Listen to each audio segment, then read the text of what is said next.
Hi, I'm Xanthi. I'm here at the Australian Reptile Park's annual alligator egg harvest. Let's check it out.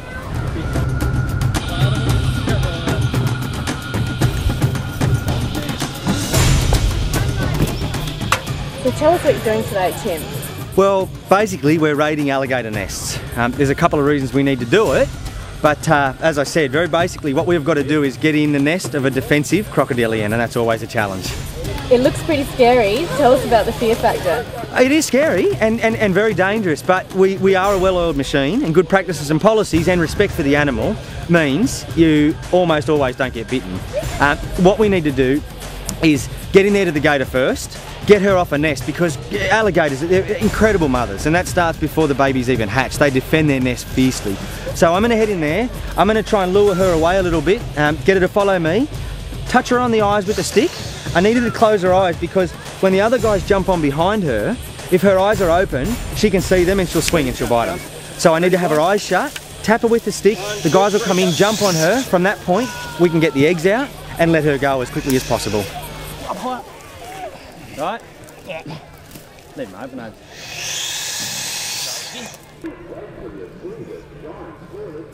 Down in here, I mean, this is a typical crocodilian nest.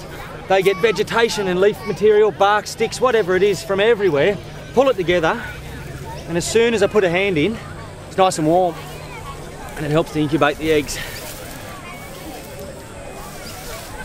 They'll lay their eggs at night.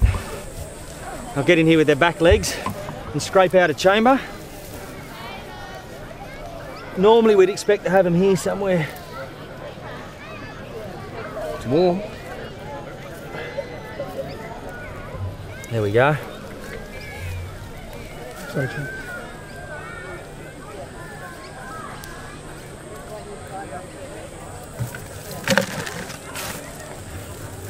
That's it, and you can feel in there, it's nice and warm.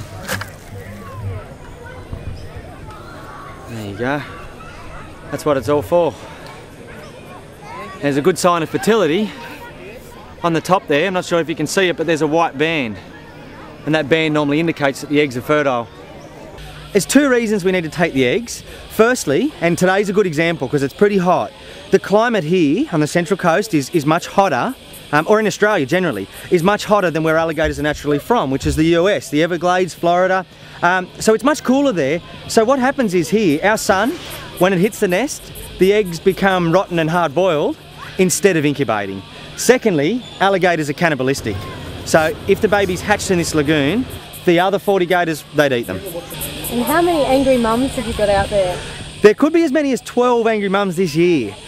We know we've got at least 4, and the laying season, which is when they're going to deposit their eggs into the nest, happens from now for about the next 2 weeks, just from Christmas through that period into early January. So it's real tricky because we've got this big lagoon, and around the outside is this thin strip of bush. And now when we walk through it, it's like there's landmines because you've got to, dodge this female, dodge that female, dodge that female. And as I said, they are incredibly impressive mothers, and they defend their nests and their hatchlings with their life.